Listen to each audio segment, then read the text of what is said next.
cities in the United Kingdom, and my job is to go around each of the 66 cities in just 66 days and speak a little bit from each of the 66 books of the Bible. So I've been on the road now for 62 days. So I'm almost finished, but Norwich is the 62nd city. And I want to speak to you just for only 2.5 minutes now, because 30 seconds are gone. 2.5 minutes about the 62nd book of the Bible, which, believe it or not, is called 1 John. So if that's all right, don't throw any bananas or tomatoes at me. I'll be finished in a couple of 3 minutes. All right? That's good. Listen, it's written by the Apostle John. And the church has come to know John as the Apostle of Love, because he wrote an awful lot about love. But believe it or not, Jesus called him a son of thunder. In other words, he was a big brash fisherman. That's what he was. That was his job. Double-handed, two-fisted fisherman. And he had a tendency to let his mouth run away with him a little bit. So much so that Jesus, who loved him, actually called him and his brother James, believe it or not. James was his brother, called him a son of thunder. And yet he's the same fella that wrote this epistle, this letter. That's what an epistle is, a letter called 1 John. And guess what? Look at this. This is what he wrote about, believe it or not. What I'm holding in my hand here. It says, I'm writing to you all about the word of life which we've touched and handled, Jesus.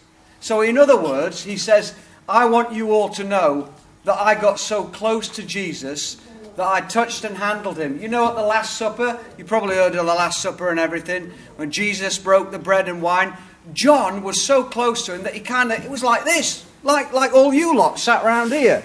But John was so close to him that he kind of leant across and said, you're all right, mate, to Jesus, like this, you see. He got so close to him, he touched and handled the word of God. Thanks, mate. And when Jesus rose from the dead, and he got the holes in his hands and his feet and his side, do you know what? He probably touched and handled the word of life there. And what he's saying is this, because I've only got 30 seconds left, so listen up. He says, Jesus is so real even today that you can touch and handle him and feel him so very close to you. That's my message for Norwich. Jesus really is alive. Jesus really can be experienced. Jesus can be so close to you, he can be more real than your friend sat next to you over soup and bread. And all you've got to do is cry out to him and say, help me. This man did that, he told me. Yes. He cried out to God to help him, and God helped him. Look at this woman here. This woman did that as well. She cried out to God so that God would help her, and he did. Look at those guys over there, that lovely woman, that funny white hat on and that. She cried out to God, and God helped him. Look at me.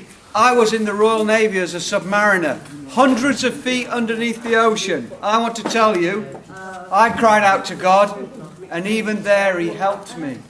So I know if he can help me in the Atlantic Ocean, hundreds of feet beneath the waves, he can help me here in Norwich, and he can help you. So my good friends who've listened to me, and I've had 30 seconds over, I want to recommend Jesus to you because he's somebody that's touchable, tasteable, someone close to you. God bless you, and thank you so much for listening. You've been so polite. Thank you very much.